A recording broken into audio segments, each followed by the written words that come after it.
Uh, oh, we're live. Don't cater to their framing. Is that what we're getting at? Yes. It's it's frustrating. Yeah, reject their premises is the point. They're wrong. Exactly. We're talking particularly. I'm sitting down with Dr. Saifedean Ammous, author of a few books on this bookshelf here, a couple books, two particularly. Yeah, we're talking about this whole meme in the Bitcoin space right now, particularly in North America. The Bitcoin mining industry feels the need to bring a bunch of information to a bunch of zealot hysterics about Bitcoin mining's energy mix. And they're pushing the narrative that Bitcoin mining is going to incentivize a transition to renewables, which I don't think is true. I don't think a transition to renewables is smart, number one. And then number two, I've seen it personally. Bitcoin mining is going to incentivize more oil production because it's going to help oil and gas producers with their operations. I agree. I think the idea of a renewable transition is just a very, very dangerous idea. It's one of those things that everybody likes to.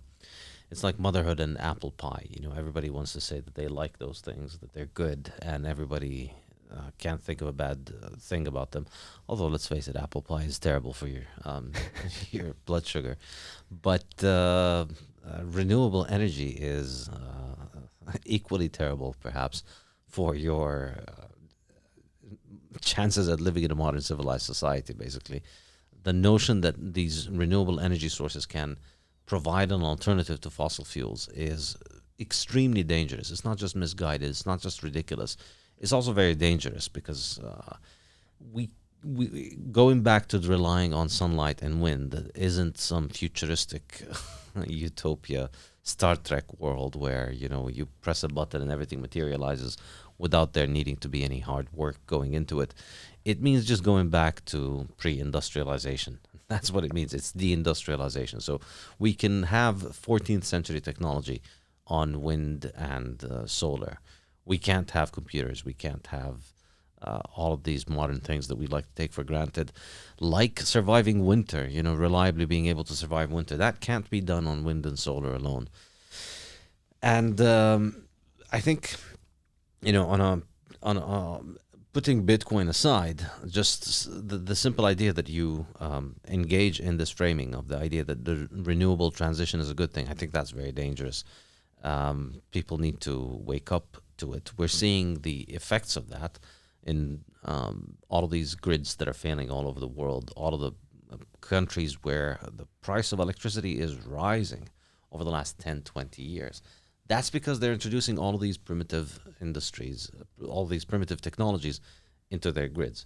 So the more we continue to fashionably talk of this insane idea of a renewable transition, moving away from fossil fuels to renewables, the more, obviously it's not something that can be achieved technically. We can't have the 21st century technology based on 7th century energy sources. The only thing that we'll do is we're just going to make energy more and more expensive. And it's just going to get more expensive for people all over the world. So I think that's extremely dangerous to talk about that. But I also think it's unrealistic, as you say. It's not going to happen that Bitcoin is magically going to break the laws of thermodynamics and suddenly make it possible to build modern civilization on solar and wind. It's just not going to happen. No, and it's not going to happen. And again, so going back, let's get to the crux of why it's a bad idea. I mean, you've been phrasing it as like 14th century technology. It's a regression. It all comes down to energy density. Like wind and solar are not as energy dense as oil and gas or nuclear. And we can get the nuclear in a bit here, but like that, that's the red herring. Like if they really want it like clean, renewable, like they would go for nuclear, which is the most energy dense on the market. But this weird fascination with wind and solar specifically, as you mentioned, is a regression. Why is it a regression? Because it's less energy dense. Humans have only progressed as a society as we've discovered more energy dense sources of energy. Yeah, and the way that I like to explain this in my next book, Principles of Economics, which is a textbook on economics, I have a whole chapter on the economics of energy. I think the way to think of it is that, for something to be an economic good, it has to be valued. And in order for it to have value, it needs to be scarce. So there needs to be some element of scarcity about a good in order for people to have to value it as opposed to other things. You need to make a choice between it and other things. So that's why water is not an economic good if you're on a giant river, right on the coast of, right on the bank of a giant river. Air is not an economic good because it's abundant everywhere. So energy, I think, cannot really be understood as an economic good in itself. There's infinite amounts of energy everywhere around us. So the sun every day hits the earth with more energy than humanity consumes in an entire year, I think. Or maybe, I forget the exact numbers, but there's an enormous amount of energy coming to earth from the sun. There's an enormous amount of energy from wind blowing everywhere, all over the earth. There's an enormous amount of energy in all of the fuels that are stored underground, the fossil fuels, which are constantly growing. The amount of fossil fuels is as big as we look for. Where the more we look, the more we find. There's an enormously infinite amount of them existing under Earth, and the only limit is just how much we dig for it. Similarly, nuclear energy, infinitely larger even than fossil fuels, the amount of energy that exists out there, because it's so extremely dense. So it's not really accurate that energy itself is the good. What is an economic good is power, is the ability to, is the delivering of energy at a specific rate over a specific period of time. That's what is a scarce good. Being able to have enough energy to perform this job in this place at that time. That's what's scarce. That's what people pay for. So the sunlight contains joules. The wind blowing contains joules. Energy is all around us. That's not valuable for us. We can't pay for it. We can't monetize it. In order for us to value it, in order for it to become an economic good, it needs to meet our needs. And in order to do that, you need to direct quantities of energy at a specific period of time. So power is what is scarce. How much energy can you direct at the work or the problem that you face per second? That is the scarce good. And that is what's difficult to have. That's what's expensive to produce. That's what's expensive to produce particularly reliably. And that's where you understand how the energy market works. That's why solar and wind are such an expensive catastrophe. And it's completely unworkable, and it's not something that can be fixed with small efficiency improvements. Not everything will end up following Moore's law and just getting cheaper infinitely forever. Some things are just not going to get cheaper. We need to accept it. And solar and wind, the problem with it is that the wind and the sunlight are not condensed sources of energy. So you need large amount of infrastructure in order to harvest large amounts of energy and then direct it toward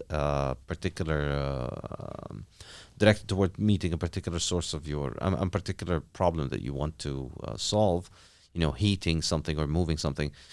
So moving that energy from the abundant and low density state of wind and solar into the on-demand, high power state that you require to operate all of your toys and essential devices, and to warm your house, and to keep your kids warm. All of those things require high bursts of energy per second, high power, on demand. So to transform solar low power density sources into high power density available on demand, that's the expensive thing. And that is the problem exactly that fossil fuels solve. That's what fossil fuels are. They solve this problem because they are nature's perfect, abundant, cheap, wholesome batteries. And they're just available all over the planet, concentrating the solar energy that has been accumulated on Earth for millions and billions of years into tiny little chunks of condensed energy.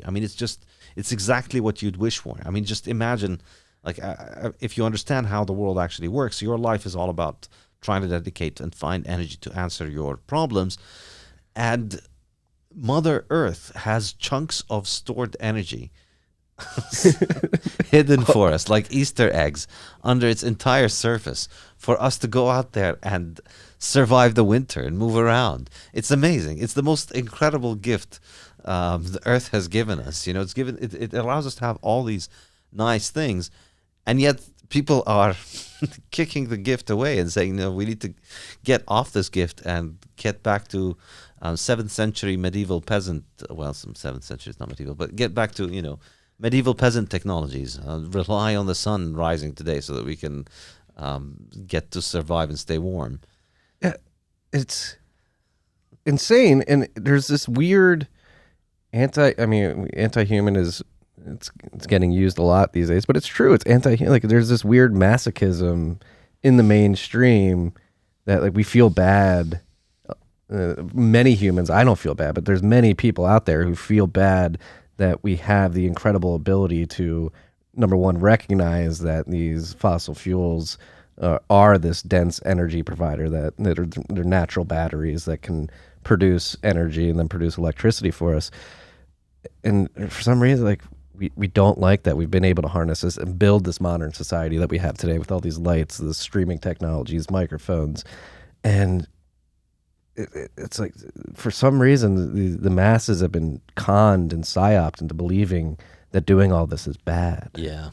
I have my theories about the reason, and it's in the Fiat Standard. But before we get into that, let's talk a little bit about exactly why it is that energy is important for our lives. A great way of explaining it is our friend Alex Epstein, who's been on your podcast before, has been on mine several times. Alex says, Alex has a great way of explaining it, which is, think about the amount of energy you use in terms of the number of people that it would take to produce that work. So currently, the average American has the equivalent of, I forget the exact number, but somewhere around 200 slaves effectively working for them all day. If you think about how much energy you consume in terms of getting in the car, moving the car around, the energy that needs to go to boil your water, make your water hot so that you can take a hot shower, the electricity that keeps your house lit, air conditioning, heating, all of the stuff that you use in your work, your computer, all of the devices that you use. Think about how much energy that contains and then divide that by how much energy a human being, the average human being, spends every day. So each one of us will consume and produce work equal to around 2,000 to 3,000 calories a day. And yet the average person today gets hundreds times of that. The average person, I should say, in a rich country, in a rich industrialized country that has 24-hour electricity grids and heavy consumption of high power sources of energy, the average person will have 200 humans effectively working for them all day to produce their goods. Now, of course, it's not exactly equivalent to 200 humans, because if you replace that with 200 humans, the 200 humans can't get you as far as your car can take you, and they're not going to run as fast as your car can take you, and they can't make your life as good as the machines and the energy that we consume does. But it's nonetheless a good metric to kind of get the problem in perspective. So you've got 200 humans as your daily slaves, basically, in all those machines that you use every day. Now, that's why your life is so much better than what your ancestors' lives were like a few hundred years ago. Because up until a few hundred years ago, up until we discovered these amazing batteries of nature that are fossil fuels, up until we started to massively deploy coal, oil, and gas into making our lives better, the vast majority of humans that have ever lived all throughout human history had nothing but their own energy sources, but their own energy to meet their daily needs. So you woke up every day and you had your own hands to meet everything that you need to do. You had your own 2,000 to 3,000 calories a day that had to keep you warm, to keep you fed, to go get the wood, to keep your house warm, to go get the food, to hunt, to grow the food, to harvest the food, to build your house, to secure your house, to build your clothes, make your clothes, wear them, make sure that they are good and continuously maintain them, maintain the house. All of that stuff, you only had yourself working for it. And, you know, obviously you could hire others, but you had to obviously produce something in exchange for that. So you only had those 2,000 to 3,000 calories a day, and you had to economize your energy in a way that would allow you to survive. So obviously, when you think of it this way, imagine I put you on an island and you only have yourself and your own time and energy to survive. You see how difficult it is. It's extremely difficult to be able to survive with only your own labor and not be able to use other energy sources. The only people that historically had access to other people's, to higher levels of energy, were kings and slave owners historically. So if you managed to be king or chief of a tribe, you had 100 slaves or 500 slaves. And those people ran around all day. They needed to take care of themselves, but they spent a big chunk of their energy taking care of you. If you had a slave, that person would go to the forest, get firewood, so then you didn't have to worry about ever being cold. And think of, one whole slave is probably needed just to make you warm if you just outsource the getting firewood for them. And then another 20 slaves would be responsible for moving you around. And then another 50 slaves would be responsible for growing your food and harvesting your food and so on, and producing your food and cooking for you. So if you were a king, you had something like a couple of hundred slaves working for you a few hundred years ago, and that gave you a decent life. That's what a very, very, very tiny minority of humanity had ever had. And today, because of the abundance of energy, basically the average normal American has something equivalent to hundreds of slaves mating their needs. And not only that, but they also have it in a way that some of the richest kings of human history have never had, because as good as slaves can be to have, obviously it's better to have more people working for you. They are nothing like what the machines can do. There's no slave that can take you as fast as a modern car. And that's the miracle of how these fuels have improved our life. And it is precisely because of their ability to direct large quantities of energy at the problems that we want to solve, to do the work that we want to do, precisely at the time that we want it, on demand. The thing, the ability to just flick a switch and watch a dark room go lit immediately without ever worrying about whether that can happen or can't happen, or is the wind blowing or is the sun shining. That really is what makes our modern life possible. And that's why these fuels are so essential, and that's why trying to move away from them is so dangerous. Yeah. And you can't move away from them without them. Number one, you shouldn't do it. And that's one of the things that really grinds my gears about this whole debate is, so again, accepting their framing, where it's like, what is renewable? What is sustainable? Even fossil fuels. I'm starting to be like, should we even use that term? Because I feel like that's a psyop to make it feel like there's like dinosaurs that are scarce underground that like we can only use. Yeah, I think I've seen a lot of people say that the term fossil fuels is misleading, and I generally try and not use it as often. I prefer the term hydrocarbons, which is the technical term. They are hydrocarbon compounds. And I think there's pretty compelling evidence that these don't have to come from fossils. Maybe they do come from fossils, some of them, but there's no reason why these chemicals can't exist in the crust of the earth. There are meteors on which gases and hydrocarbons have been found. And there are places on Earth where, I know I've seen this in the south of Turkey. There are flames that come out of the mountain that have been lit for thousands of years. Mm-hmm. And it's just gas coming out and burning for thousands and thousands of years continuously. The idea that you had to have fossils there in order for this to happen, I think is it's not necessary. It's an assumption that's been taken unquestioned, but I doubt how valid it is. Yeah, if you want to look it up, it's like the abiogenic process of creating these hydrocarbons under the Earth's surface.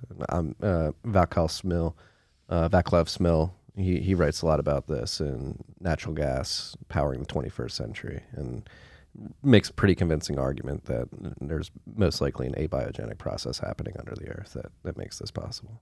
Yeah, and I think really natural gas is the unsung hero here. I think if the world wasn't taken over the last 50 years by insane people who don't understand anything, just children that are demanding, children that are basically throwing tantrums and saying, We don't want the things that make our lives possible anymore. We want you to make them differently.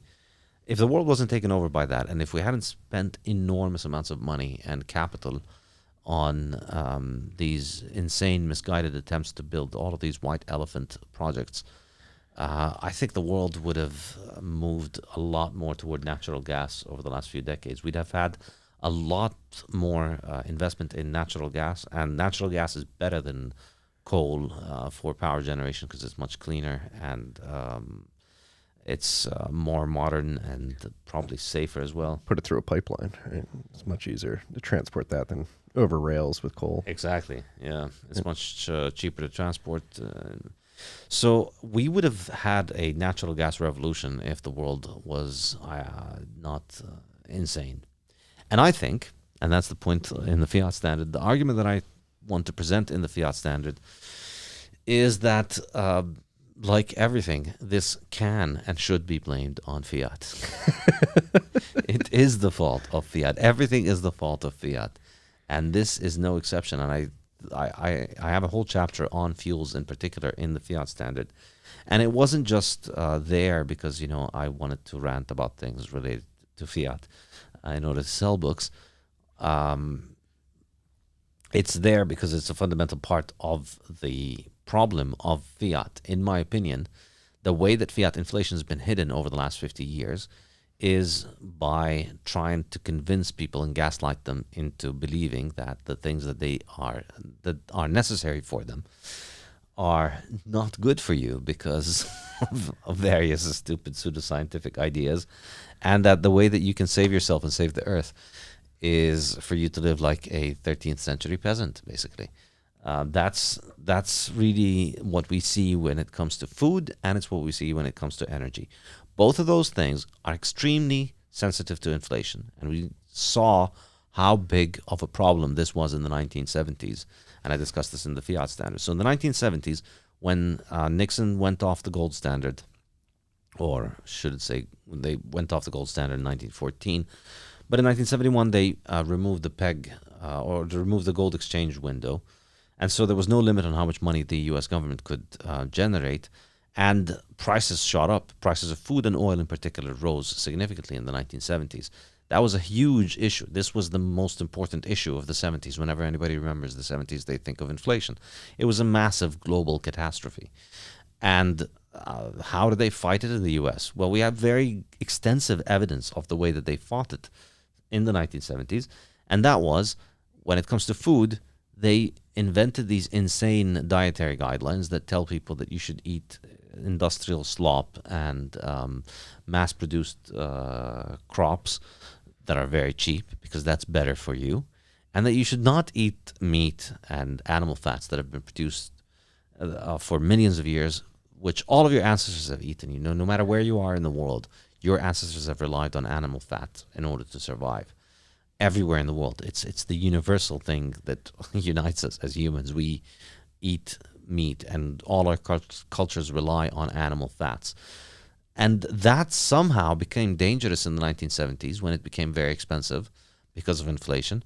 And somehow, cheap industrial sludge became the thing that is healthy. And somehow, all of the universities of the world began repeating this insane idea that, oh, no. The animal fats that all of your ancestors have eaten in order to bring you here were bad. They're giving you heart disease. They're giving you the heart disease that only started in the last 20 years. Once we started manufacturing our industrial sludge fats. And the answer, you'll never guess it, but the solution to your heart disease problem is the same industrial sludge engine lubricant that we're feeding you, which started the whole heart disease epidemic all over the world. And so the answer, magically, for energy and for food is you need to consume the cheap stuff. And it's the same thing with energy.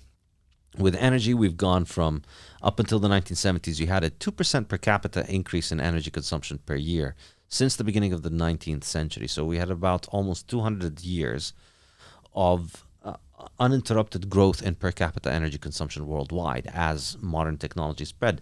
And then that slows down in the 1970s and it stopped increasing. And as prices of energy went up, we had an abundance of all of these silly pseudosciences explaining why we need to stop consuming all of these essential energy sources. So initially, we were going to run out of oil, and that's why we need to stop. That's why prices are rising, and that's why we need to stop using oil, because we're going to run out and we're addicted, and there's not enough to go around, and we're all going to die if we don't beat the addiction on oil.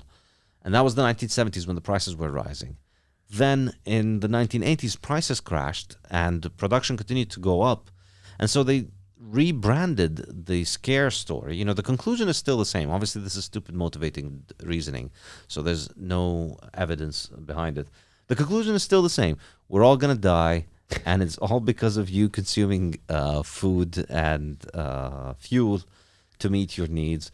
And the answer is for you to live like a 13th century peasant. And but you know, the details of why have switched from there's not enough oil to go around to there's way too much oil. There's so much oil that we're going to actually boil the oceans by burning all of this oil. So, you know, the details may differ. We may go from too much to too little, but it doesn't matter because we're set on the conclusion. The conclusion is fixed. And the conclusion is that you need to live like a 13th century peasant.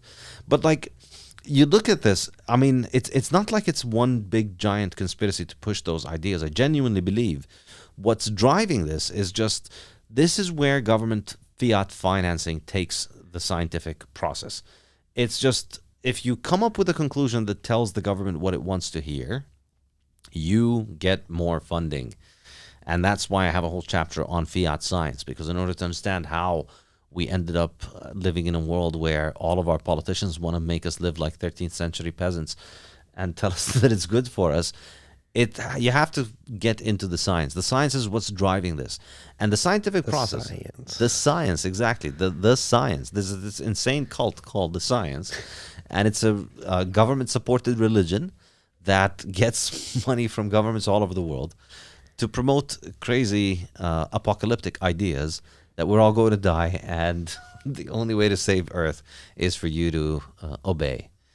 And if you look at the funding of science in nutrition, you know, it's gone entirely down the insane pathway of you need to stop eating meat and you need to eat more of our industrial sludge.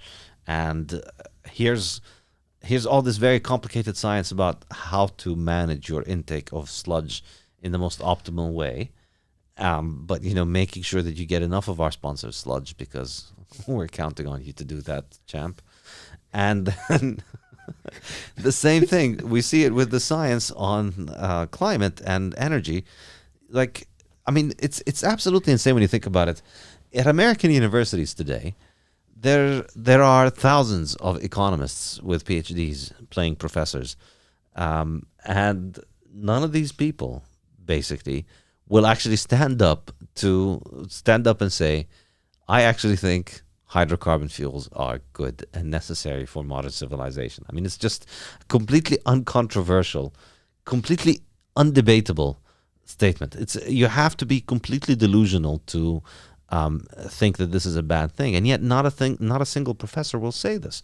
The only person that we know who says this stuff is outside of academia, Alex Epstein. And, you know, a few others also from outside of academia, all of them. But there aren't any professors talking about that. But all of these professors will give you an impassioned virtue signaling diatribe about how important it is that we move to wind and solar. I mean, the disconnect between reality, between just an entire academic establishment that lives in a world in which we need to get rid of what is making our world possible. And the only question is how and when, and how quickly do we do it, versus a real world in which everybody continues to rely every single day on these energies that they just are casually telling us, yep, we're going to replace that. They think of it like it's, you know, changing the color of your iPhone skin. You know, it's just we're going to ban black and white iPhones and we're going to make it all green iPhones from now on. It's like if we just pass a law, we get Apple to do this, then everybody has to use a green iPhone and then the earth is saved. They really think this is what needs to be done when it comes to energy. This is the depth of the sophistication that is discussing issues of energy in universities, because for the last 50 years, it's been corrupted by fiat financing to produce nothing but fiat apologia, fiat propaganda, basically. There's no inflation, and you need to stop consuming the things that give us inflation because that's not nice of you. No, and it's gotten to the point where it's, being in the mining industry, particularly close with oil and gas companies, it's gotten to the point, especially like with the super majors, where the fiat world has convinced them that they're bad, and they're like Yes. actively trying to transition. It's like, no, be proud of what you're doing. What you're doing is an incredible thing for humanity, Yes. and yet you are succumbing. But the driver of that is the people who have the fiat money at the top, who Exactly. have controlled the spigots. They're like, Exactly. if you want this money, you got to posture this way.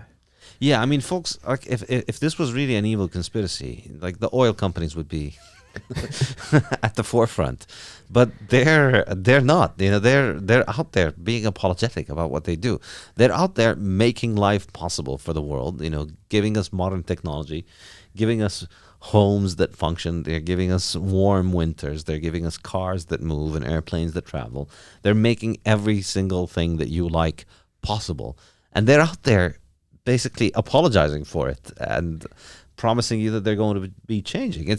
And you're absolutely correct. I think this is really the way to understand it. Like, if this was just a corrupt process of corrupt companies, then you'd expect the oil companies and their executives would be at the forefront of lobbying for this stuff to get what benefits them. But it's because this is all fiat.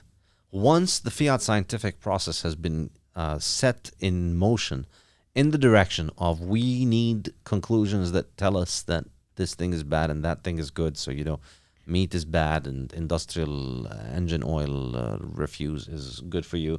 Then that's it. There's 50 years of research and academics and research centers and policies that are going to be based around this. Similarly with energy. Once you go off on that path, once the academics are going on about how fossil fuels are bad and they're boiling the ocean, then you're set on the path of everything. You know, everything is downstream from that. The media, the press, public opinion, universities, policies, democratically elected leaders, and everything is going to go towards this direction. And here's the kill shot. I think this is really how they get to all of these industries and make them repeat all this insane nonsense. The financing, the fiat financing. You can't just go be an oil company today and raise money. You need to go to Wall Street and you need to adhere to environmental sustainability regulations and standards, and you need to issue a sustainability statement. This is all basically top-down enforced from larger corporations linked to an environmentalist agenda, which is coming from central banks, which have become extremely concerned about issues of the environment and diet. I'm eternally grateful for the good people at the St. Louis Fed Twitter account who did the best absolute possible advertisement for my book, The Fiat Standard, when it came out a week before Thanksgiving. And they tweeted about how you can save money and get more proteins from your Thanksgiving turkey if you made your turkey out of soy. So, you know, they're so concerned about, you know, your food and your energy consumption. They've become Betty Crocker. They've become climatologists, and this doesn't just affect their tweets. This affects their regulations that they impose for financing, and this affects everything in capital markets. So it's not very easy for oil companies to go and just get money and tell the world, yeah, well, you know what? Everybody needs our oil in order to survive, and until you people figure out how to survive without our stuff, we're not going to kowtow to your stupid bullshit and pretend that the earth is boiling the oceans. If you say that, doesn't matter how much of a rich fat cat oil executive you are and how many cigars you smoke in your boardroom with your other evil fat cat oil executives, you're likely not going to make it at the big companies. You need to kowtow to big capital. Until, that is... We get a Bitcoin standard. Until we get a Bitcoin standard. This is why Bitcoin fixes this. Again, everything bad is caused by fiat and fixed by Bitcoin.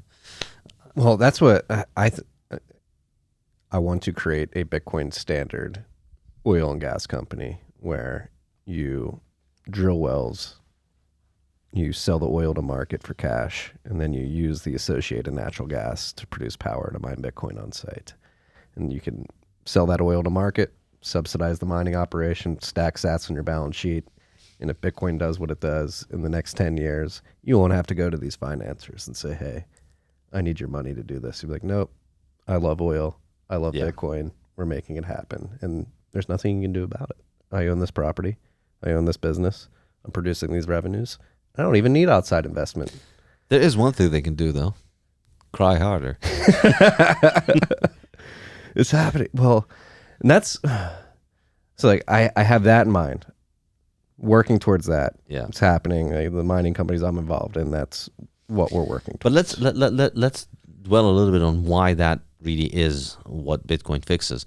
It's the thing about the way that fiat works is basically you can't really ever get truly rich and financially secure on fiat because it's a melting ice cube. So you can't just, go start a $1 billion company, sell your stake for $1 billion and sit on those $1 billion and just be professionally full-time rich for life. You can't do that because the $1 million, if you keep them in cash, they're going to be devalued all the time. And, within a few years, you find yourself with half the real wealth that you had. So, you worked for $1 billion and 10 years down the line, you've got something like 400 million. It kind of stings. So you can't just sit on the money and be rich and go and live your life and be a philosopher or whatever. You have to keep playing the financial market casino. You have to beat inflation. And that's just a full-time job. And so you have to keep going back to the well, basically, to drink again from the fiat casino. You have to keep playing the game, trying to beat inflation over and over and over again. And that's basically how political control is achieved through fiat. This is why fiat leads to political centralization. Because you can't just get rich and independent and wealthy and then go sponsor the things that make you more money. Your money is constantly draining. So you need to constantly go back and get invested more. And of course, the smart thing to do, as I discussed in the Fiat Standard, the smart way to work with fiat is to accumulate liabilities. With Bitcoin, you want to stack as many Bitcoins as you can. With fiat, you want to stack as many fiat liabilities as you can. You want to buy stuff today, own capital goods, own stuff that you can use today, and pay for it with tomorrow dollars, because tomorrow dollars are going to be cheaper. So the smart thing to do is to get financing. So everybody runs on financing. So oil companies, everyone is constantly looking for financing because it makes no sense to save your own money and then go and invest it. It makes more sense to borrow other people's money because this money is devaluing. So everybody needs financing all the time. So as rich as you get, the richer you get, the more financing you can get and the more you get into this game. So instead of just stacking money and getting rich, you're constantly getting richer by getting into more fiat debt. And so you become more and more politically dependent on the system, on the financial system, the fiat system, on playing along with all of their stupid fiat games, on going along with all the stupid fiat narratives, on making things in your company operate according to whatever the latest current thing is. And that just makes everybody dependent. And it makes society politically centralized, and it puts more and more power in the hands of the people that control the printing press, as if they need more fucking power. But Bitcoin fixes this because with Bitcoin, Bitcoin fixes this even besides the mining issue. Bitcoin fixes this because now with Bitcoin, at least you can get rich and stay rich. Put your money in Bitcoin and then you can be reasonably certain that 5 years down the line, it's not going to have lost half its value. It's more likely going to have doubled at least, if not much more. So with that, you can become independently wealthy. You don't have to keep going back to the fiat financing faucet, asking for more and presenting more and more ESG credentials so that you can get more money. With Bitcoin, you can just stack the money, watch it appreciate, and then you become independent. And that weakens the ability of centralized authority to continue to manipulate and dominate and gaslight society into believing insane, hysterical nonsense. Yeah. And this is, I know you don't have to focus on mining specifically, and you can have localities just straight up buy Bitcoin, put it on the reserves. But this is something I've become very passionate about in the last few years, is getting like cities, counties, even states with that have energy, either excess energy on their utilities that they own, or fuel sources on their land, like natural gas in Wyoming. Like I would love for Wyoming to start a Bitcoin mining permanent fund where they can issue a municipal bond to their constituents. It's sort of like the volcano bond in El Salvador, but just on a smaller scale. In Wyoming, you issue a muni bond to invest in mining infrastructure, or you give your abandoned orphan wells to a partner in the private sector on the mining side. Say, hey, come take this well for free. You can mine on this gas. Just give us 3% of the mining revenues that we're going to roll into this permanent fund that you can then build up that fund. And what does the federal government hold over these states? This funding. And so like if you have this permanent fund that amasses a significant amount of wealth in it, and the individual states can then begin to turn around and say, hey, no, thank you, federal government. I don't need this funding anymore. I don't need to go back to the fiat well, the federal government. And that's, to me, that makes the most sense if we're going to break away from this morass of these terrible politicians leading us down terrible roads and creating a shit ton of conflict and making our lives worse off at the end of the day. Having movements like this at the city, state level is a good way to sort of break away. Absolutely. And I think it's it seems increasingly like we're headed to a system of financial apartheid where there's people who are in the fiat system who get access to cheap credit and are constantly benefiting from inflation. And a majority of people are unable to get cheap credit, and so therefore they're being robbed by inflation. And then there's a third class of people that have found the cheat code to the system, and that cheat code is Bitcoin, where you stack sats and the sats appreciate over time, and you become less and less dependent on the system. Because the way that it's going with the normies, back in fiat land, the dark, ugly place that you and I and your listeners have thankfully left. But the way that it's going is it's been 50 years of inflation and 50 years of dumb pseudoscience trying to convince the peasants that actually inflation is not a problem. And the reason you're experiencing poverty and can't feed yourself or stay warm in the winter is because of the climate crisis. And the way to solve that is that you need to go more hungry and more cold in the winter, and we need to rely on more expensive forms of energy that are far less useful for meeting your needs. And also, we have all this new science now, thanks to all these amazing scientists that we have. And it's settled. The science is in, and the science says you need to stay home, you need to eat the bugs, you need to live in a tiny little pod, you need to have a tiny little golf cart for a car, and you need to have a maximum range of driving of 20 minutes away from your home, and you need to use the CBDC currency the CBDC in your phone, and because of climate considerations, you can't ever your money isn't good anywhere more than 20 minutes away from your house, because you shouldn't be going anywhere more than 20 minutes away from your house because that was going to consume too much energy. Like, this is really the key thing. As long as you get people to think that energy consumption is a bad thing, then you can always alleviate the pressure from inflation by making people consume less and forcing them to consume less, one way or the other. And I think lockdowns are a great way to do that. And I think, the work from home culture is going to help with that. Stay home, work from home, get your bug soy burgers delivered to your home. And, if we just we can run society on a lower energy footprint if everybody lives like a bugman in a little pod and eats soy. We can massively reduce the carbon footprint of the United States, of course, by giving it the living standards of a very poor African country. So once you've gotten down that path of just believing this original lie of the idea that consuming energy is bad, then it's an infinite world of possibilities for the fiaters to turn you into a bugman and make you live like shit and convince you that it's your fault that the weather is bad, and that it's the only way to fix it is for them to get more money printed and for you to eat more bugs.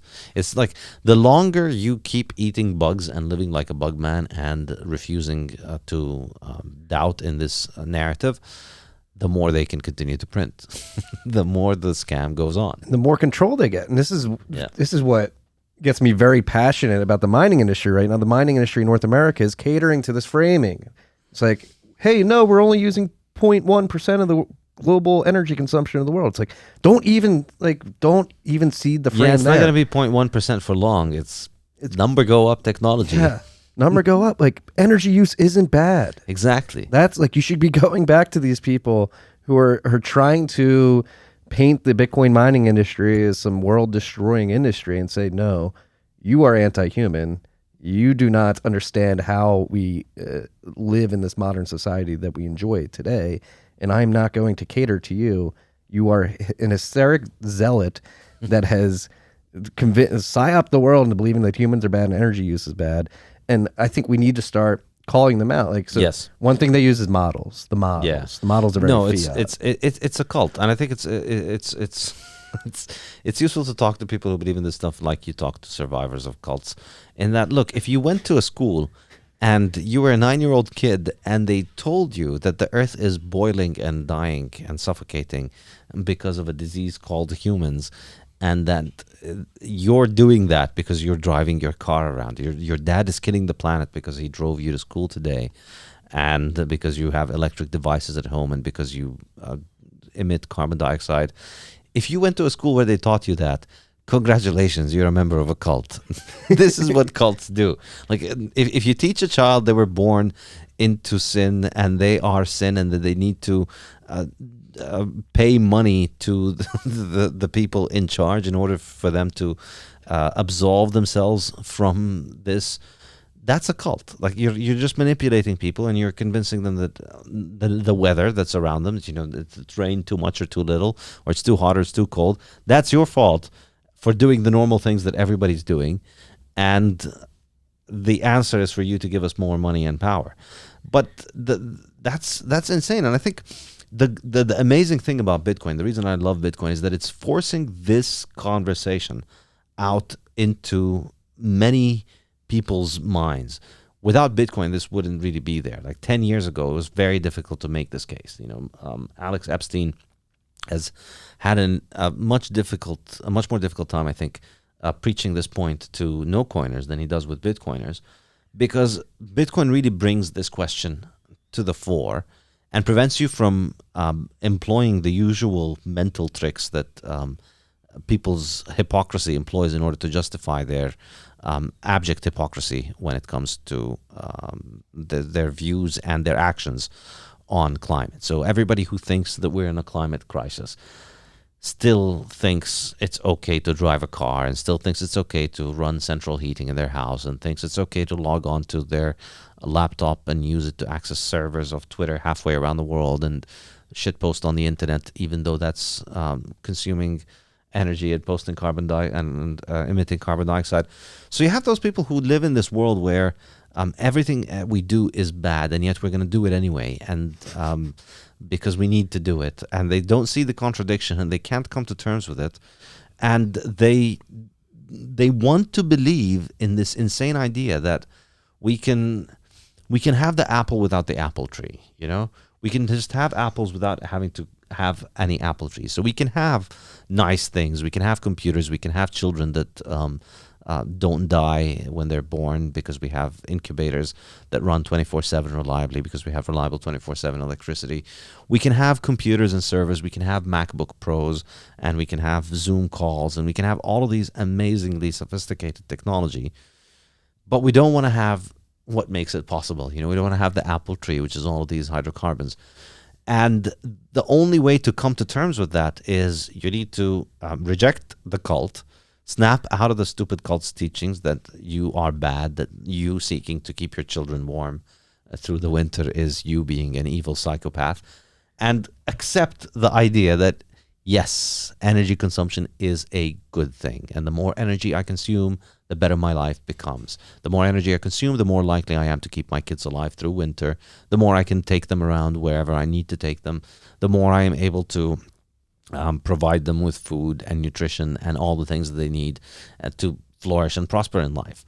And that's just what people need to accept. And Bitcoin puts that at the forefront because it hits, once you've caught the NGU bug, once you've understood the number go up technology, Bitcoin becomes about self-interest. And people get bitten by the Bitcoin mind virus. And then it becomes very difficult for them to reconcile the fact that, well, Bitcoin is good and Bitcoin consumes a lot of electricity with the worldview that what is good is to not consume electricity and to go back to primitiveness. Bitcoin puts this front and center, and I think it's helped a lot of people who were generally, I think a lot of Bitcoiners now are very skeptical of the old energy narrative that they grew up with, the climate narrative. Bitcoin has helped force that because it's just put it out there in front of them. All right, you don't like electricity, quit your Bitcoin and go and use your currency, your national currencies, which is very environmentally friendly. Like there's no proof of work in the Venezuelan bolivar. There's no proof of work in the Lebanese lira. There's no proof of work in the US dollar. They don't consume anywhere near as much energy as Bitcoin does. So why don't you just use them? If you think that energy consumption is bad, there is no comparison between the Venezuelan bolivar and Bitcoin. So if energy consumption is bad, then go with the Venezuelan bolivar, the environmentally friendly and sustainable option, the green renewable currency. Well, then there's and there's layers to this conversation too. Like what we should really be focused on is misallocation of resources, energy resources being one of the most important. And what does the Fiat Standard do? It allows us to misallocate these energy. Like imagine how energy resources will be allocated under a Bitcoin standard. Exactly. There are real environmental problems in the world. The idea that CO2 is boiling the ocean is not one of them. The idea that CO2 is going to change the Earth's temperature and make the Earth unlivable is not one of them. None of the CO2 scare stories are real environmental problems, but there are real environmental problems in the world. And I think they are massively amplified by the fact that we are having our time preference raised by inflation. We're constantly discounting the future more and more because we don't have a reliable way of providing for the future.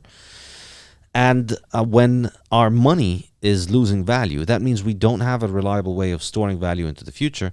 That means there's a discount on everything else for the future. The value for everything in the future gets discounted because we prioritize consumption now. And so this is why I think the soil gets depleted, because people don't value the soil much because they discount the future heavily.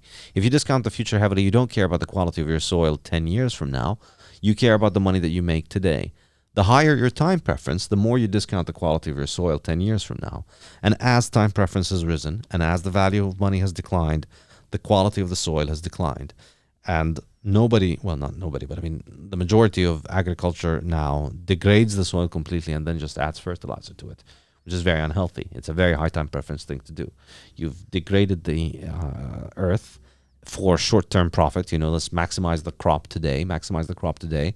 And now we're at the point where, today is the future that the past generations had discounted. And now we're paying the price for it. Yeah.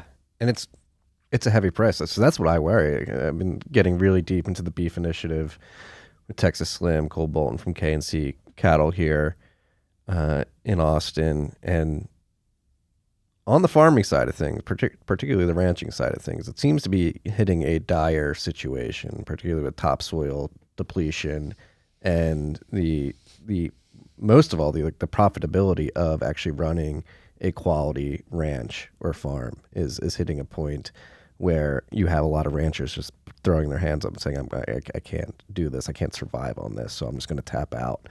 And this is because they're losing out to heavily subsidized like corn cropping in other areas of the food industry that the Fiat Standard is enabling. And so I'm under the impression personally that we may be reaching a point of no return if we don't quickly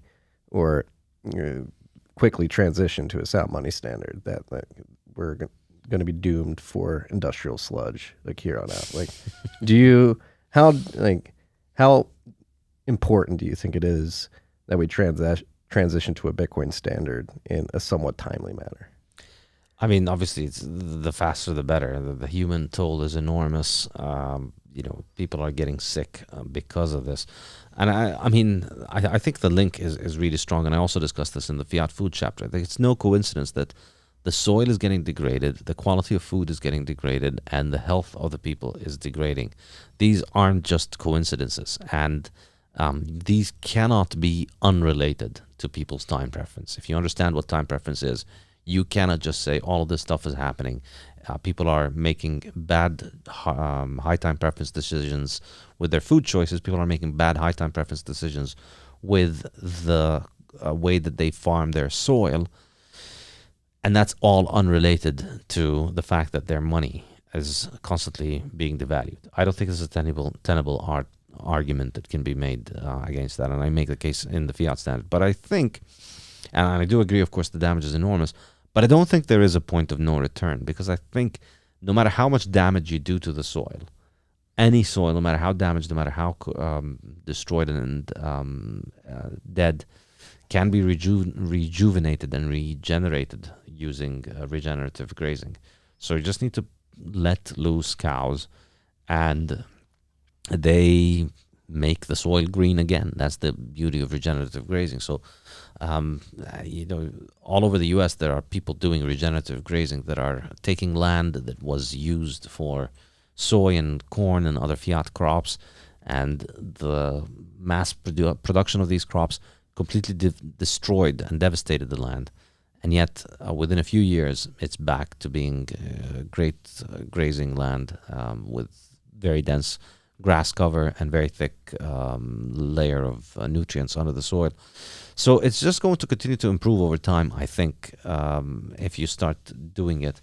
And this is the optimistic thing about it. In a sense, you can upgrade. Like these things are not like an actual prison that's put out there. These are just the economic realities of using this currency. And if you snap out of this currency, if you opt out of this currency, you've basically uninstalled the fiat standard from your life, and you've upgraded to a Bitcoin standard. And you can escape this. You can find a farmer, buy beef from them, and the more you buy from them, the more you're giving them money to invest in more cows, to go around on more land, regenerate more land, and make it healthier. So we can get a little bit too black-pilled and too doomy about it, but this ends the moment you say it ends. You just as far as you're concerned, and this is really the only useful thing to think about, is just think about yourself individually in your own life. You can snap out of this the moment you choose to. You can get out of this the moment that you decide that you don't want to be in it, because you get out of fiat, you get into Bitcoin world, you start accumulating hard money, you start thinking about the future more, and you start eating like a human being. And that just is better for you and for people around you. So the more people that join, the better off the world will be. And I think it's going to become more and more likely that, I think now we're entered the point over the last 2 years where people are getting into Bitcoin, even if they're not interested in any of the money stuff. People are getting into Bitcoin if they're interested in eating meat, not just because of the memes on Twitter and because of Bitstein, but because it's becoming, if you follow what's going on, if you looked at how restrictions were imposed all over the world, we're not that far away from a world in which Bill Gates declares that you're not allowed to eat more than 10 grams of beef a day. I mean, that's really not so far-fetched when you remember that just a couple of years ago he went up and said, hey, there's no going back to church or sports events or normal life until everybody has bought my products. And he just said it on TV, and everybody just went along, and all the world's public health Hitlers just went and repeated that, and all of the world's presidents and kings and prime ministers just went along and said, yep, that's what our public health expert Hitlers are saying. And everybody just went along with it. And we did get locked up at home, many of us, for a very long time. Some people are still locked up in some parts of the world. And How far is it from the day that Bill Gates announces a climate emergency and you can't eat more beef and you can't drive more than 10 minutes away from your house? Yeah, it's not that far. Yeah. If you let that's the other thing, especially bring it back to the context like Bitcoin mining industry, like cowtailing. And they're like, no, you have like this is what we have to do. Like people are, we have to lock down 2 weeks. We have to get our booster. A lot of people think, but it's like, Yeah. you can stand up and say no. Like you just mentioned, you can stand up and say no. I'm going to opt out of this. Go to a Bitcoin Standard. I know that I keep bringing it back to mining, but it's just top of mind. Like I'm trying to get the message out to the mining industry. We can stand up and say no. We're not going along with this. Like we're not going to do this. It is a personal decision, a choice that you make in a moment. Say no. Like, and you can And do I it. think if I were to make the practical argument or the practical argument against kowtowing to this, and for the practical marketing argument for cry harder as a response to this kind of attack is, look, you're not going to be able to win you're not going to be able to reason with somebody engaged in motivated reasoning. The problem here is not carbon dioxide. I think everybody in the Bitcoin mining industry is pretty much on board with this. Like, if you notice the debates among Bitcoiners, you'll never see anybody serious say that, oh, well, okay, no, this is a real climate crisis and we need to do this. It's all about, well, no, but people think it's a climate crisis and so we need to frame our messaging in a certain way. I don't see many Bitcoiners trying to legitimately make the case that CO2 is destroying the Earth. There are obviously a few weirdos, and congratulations on your cult membership. Wishing you all the best. But really, like, nobody's serious about the fact that CO2 is destroying the Earth. And within the Bitcoin community, like, this stuff flies in the normie land among CNN viewers and New York Times readers. Yeah, you talk about this stuff and you can say it, but nobody in the Bitcoin space is that silly. Like, that's just, no, people aren't actually worried about a climate crisis. A bunch of people might pretend to be, but look at the way that they live, look at their actions. They're not worried about a climate crisis. There is no climate crisis. But I think the case for just being upfront about that and saying, look, CO2 is not going to burn the Earth. There is no climate crisis. There is no catastrophe waiting for us. And energy consumption is what makes life worth living. And the real crisis would be if we stopped consuming energy and if we reduced our energy consumption because of this hysteria about what CO2 is doing to the Earth. I think this is a more coherent message, because if you accept the premise, of the hysterics, if you tell them, all right, well, okay, we agree, indeed, this is a crisis and the world's going to end and we need to move away, then you've just played into their frame and you can't argue with them. You can't argue your way out of this motivated reasoning, because the whole thing is just a trap whose goal is to get you under their control. The whole point is to get you to start performing circus rituals so that then there's control over it. So once you've accepted the premise and you start kowtowing to them, then the next step is, it doesn't matter what you argue. Everything that you say is noise for them. For them, there's a problem, which is the gods of the wind are angry at us and they're going to make Gaia destroy us. Whatever, whatever story, whatever cartoon story they want to believe. But there's a solution, and the solution is give us money and power. So you can't tell them, all right, I agree with you, the goddess of the wind is going to make Gaia destroy us for our sins, but the solution is for me to not give you money and power. The solution is for me to keep my own money for myself. That's not going to fly. It doesn't follow from the premises. The whole premises are constructed in a way to arrive at the conclusion, and you can't win this game. They're not reasonable. They're not being scientific about it. They're not looking for evidence and counter evidence. They're just they're political, and it's a political movement. It has political objectives, and the political objectives are control. And so Playing along is just helping them grab more control, helping them control how you behave, how you frame yourself, how you frame your narrative, and trapping yourself into their claws. And that's I think it's not going to work, because obviously there's, if you accept the premise, there's no way that you can argue with the premise in order to refute the conclusion. So you're playing into their hands, and you're making your position frankly incoherent. And I think, like, if you accept the premise that CO2 really is destroying the earth, then I'm sorry, but all of the anti-Bitcoin hysterics are correct. Bitcoin is an insane, wasteful, criminal enterprise. Why would we want to spend so much energy on making a currency if it's going to really destroy the earth? That's an actually valid argument if you obviously if you believe in the insanely nonsensical idea that CO2 is destroying the earth. Yeah, if CO2 is destroying the earth, every little bit of CO2 reduction helps. And the idea of moving the world's monetary system into a fully electronic-based system is going to require an enormous increase in the amount of electricity that it consumes. And yeah, we can save the earth by sticking to inflationary low-energy currencies.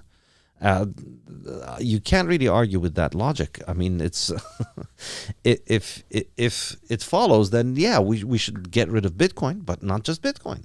We should get rid of washing machines. Who needs washing machines, you know? Why should you get to wear clean clothes with a machine? Why can't you just wash them with your hands? We need to get rid of all kinds of different things as well. So that's where I think the effective messaging will come. The effective messaging is, yes, Bitcoin consumes energy because it's worth it, just like your washing machine consumes energy because it's worth it, because the alternative is hyperinflation and political control and high inflation and low inflation and all these different varieties of inflation and business cycles and genocidal maniacs having a printing press to subsidize all of their genocides. That's why Bitcoin is worth it. Like everything that we spend electricity on, it's worth it because it's a better way of doing things. It's not worth it because it's going to allow a bunch of renewable energy projects to go up. Nobody cares about those renewable energy projects. They're just boondoggles. They mean nothing. They're not fixing the earth. They're not going to make the weather better. They're not going to fix the climate. Whatever your cult told you about wind and solar is not true. It's just an extremely inefficient, extremely expensive boondoggle that a lot of people have gotten rich off of over the last 50 years. And it serves absolutely no useful function when introduced to the grid. It is completely superfluous to the grid because there are times during the year when the sunlight is zero and the wind is zero. There's no sun and there's no wind, and you still need electricity. And sometimes that might happen at peak load demand.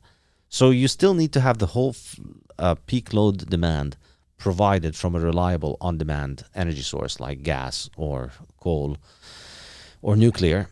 And adding wind and solar is just going to be operated at times where wind is running and solar is running, when the sun is shining and the wind is blowing. So that just means you're adding, you might be reducing a little bit of gas consumption, but it's destroying the reliability of the grid by having to constantly shift between energy sources based on the energy that is happening. And it's completely superfluous because you could just run the whole thing on one reliable unit of generation and one grid, which is what we've been doing for decades, and that's what's given us 24-hour electricity.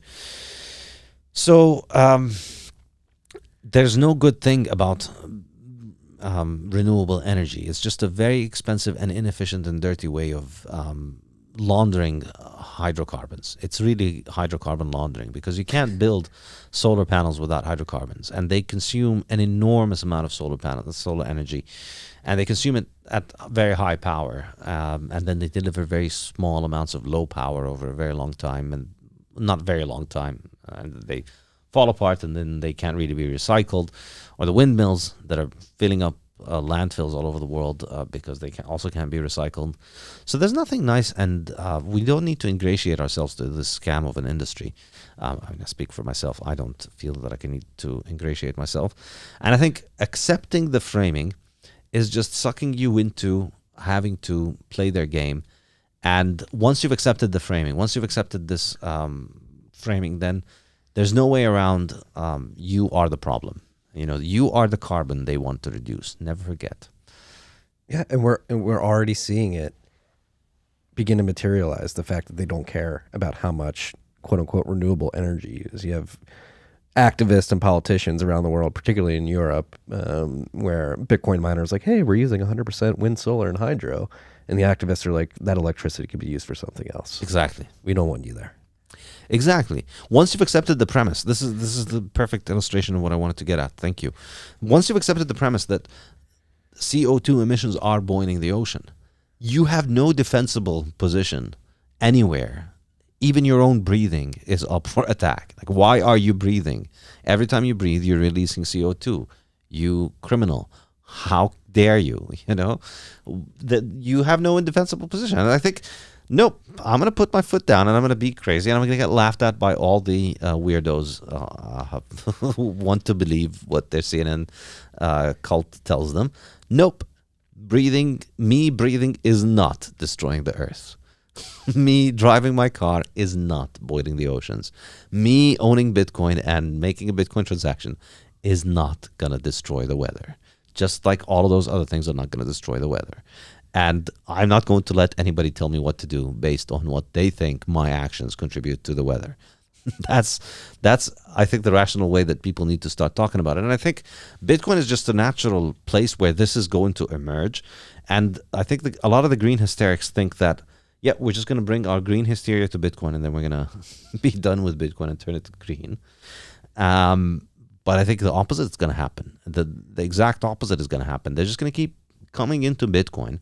And because Bitcoin exposes this hypocrisy, as I was saying earlier, about the idea that you don't believe in this. Do you actually believe that consuming energy is a good thing or a bad thing? Because Bitcoin exposes that.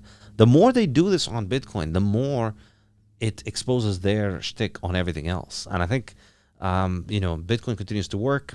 Bitcoin isn't going anywhere. And this green hysteria is only going to become more and more and more ridiculous to more and more people over time. Bitcoin is going to continue to operate. People are going to continue to benefit from using Bitcoin. People are going to continue to use it.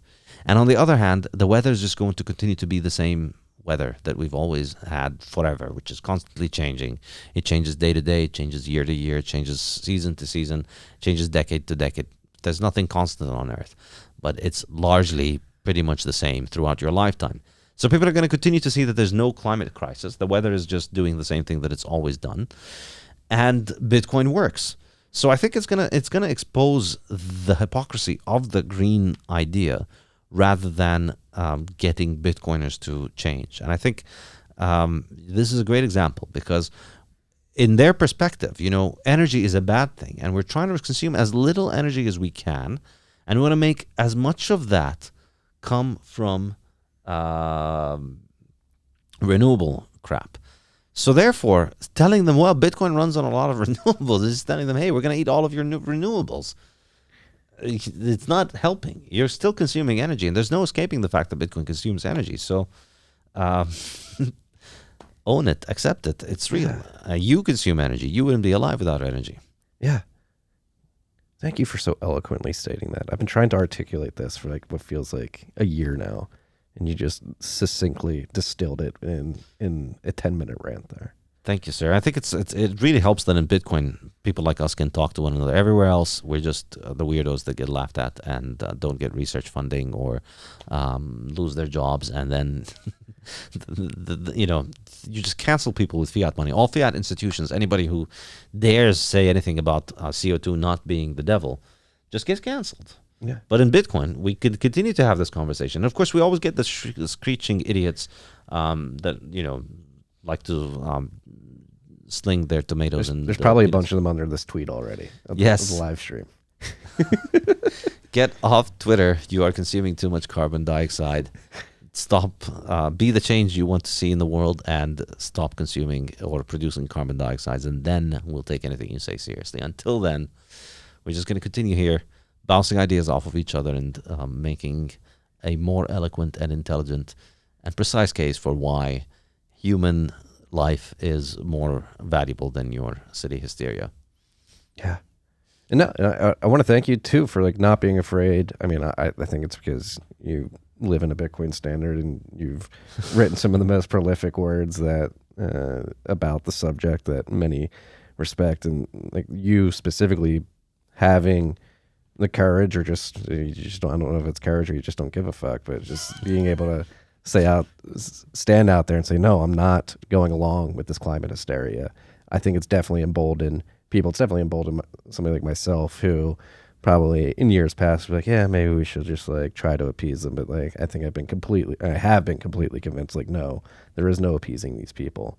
We should not accept their frame. Humans are not bad. We're good. We're going to use more energy. We Bitcoin, and that's the beauty of Bitcoin. Bitcoin's going to bring this sound monetary system to existence that forces us to be efficient with energy allocation too. Like that's the narrative we should be leaning into as a mining industry. Energy efficiency. That's what Bitcoin's going to do. Yeah, and cheap energy. I mean, I think this is the thing that we should be stressing on. Energy is a good thing, and Bitcoin is going to help us provide a lot more energy for the world because Bitcoin is an ongoing bounty. Every 10 minutes, there's, what is it now, 40,000 times 900. It's about $35 million. Bitcoin every 10 minutes is giving out, every day, Bitcoin is giving out $35 million of bounty to people who have cheap electricity. So anybody who's got cheap electricity, if you have a source of cheap electricity anywhere in the world, you can make a lot of money from Bitcoin. Just develop that, find a way of turning it into reliable, cheap electricity that runs 24/7. And you can sell that to the Bitcoin network and make a lot of money. Like this is like a global bounty for everybody in the world to go and make more cheap, reliable electricity. And cheap, reliable electricity is what has given us the modern world. There is nothing bad about that. This is what the Bitcoin mining industry should be proud of. It's really what we're doing. We're giving the world cheap electricity. If you increase demand for anything, if you increase the quantity of people demanding to buy any good, that just results in more and more of it being made and more capital being invested in its production, and therefore lower and lower prices for its production. So Bitcoin is doing that for energy, and it's going to increase energy consumption. And I think I'll leave the people who think increased energy production is a bad thing or consumption is a bad thing to think of it this way. If you'd like everybody in the world who lives in poverty to live according to the living standards of your average, say, American or European middle-class person, we don't want everybody to, well, I do want everybody to be Bezos, but Jeff Bezos, obviously the richer you are, the more energy you consume. The people who have a private jet have the equivalent of tens of thousands of slave persons' energy being used to operate this. So let's not go that far. But if you want to have just your average middle-class Americans level of energy consumption, and you want to give it to everybody in the world, that's going to necessarily mean that we're going to at least 4x, 5x the global amount of energy consumption that takes place in the world. And that cannot be done from wind and solar, obviously. It cannot be done from hydroelectric because most people don't live near hydroelectric dams. And it can't all come from nuclear. It will have to come from mainly from hydrocarbons, which is where more than 80% of the world's energy comes from until today. And it is 80%, but in reality, it's more like 90% because, as I was saying earlier, all the other stuff is really hydrocarbon laundering. Like, yeah, we do get a small percent from solar, but really, we can't build, until we can build solar panels out of solar energy, then solar is just an expensive, elaborate way of wasting hydrocarbons. We use the hydrocarbons to build the solar, and then that thing produces the energy. So ultimately, we're still utterly reliant on the hydrocarbons. So if you'd like the world's poor to not be poor anymore, if you'd like people who have very low life expectancy, people who have very high infant mortality, people who live in places where premature babies can't survive just because the hospital doesn't have 24-hour electricity, so they don't bother get any incubators because the incubators won't work and the babies would die.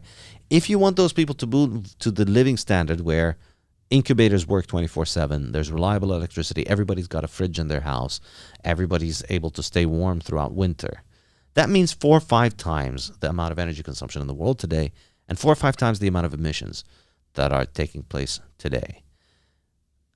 Would that be a good thing or a bad thing? I'd like you to weigh the pros and cons of this. So on the one hand, CO2 emissions go up. All right, what are the pros and the cons of that? And on the other hand, 4, 5, 6 billion people improve their lives immensely and improve their living standard and life expectancy, and they get to live much better. What exactly can carbon dioxide do that is worth more than these 5, 6 billion people living a much better life? Than each one of those people knowing that their firstborn child has a very good chance of surviving their first 5 years. What does carbon dioxide have to do? And what evidence do you have for the fact that carbon dioxide is in fact doing this thing that you were told by your cult it is supposed to be doing? Do you have the answer? I don't know. We'll leave it at that. Safe. It's always a goddamn pleasure, sir. Thank you, my man. Thank you for having me. Always fun. All right. Peace and love, freaks.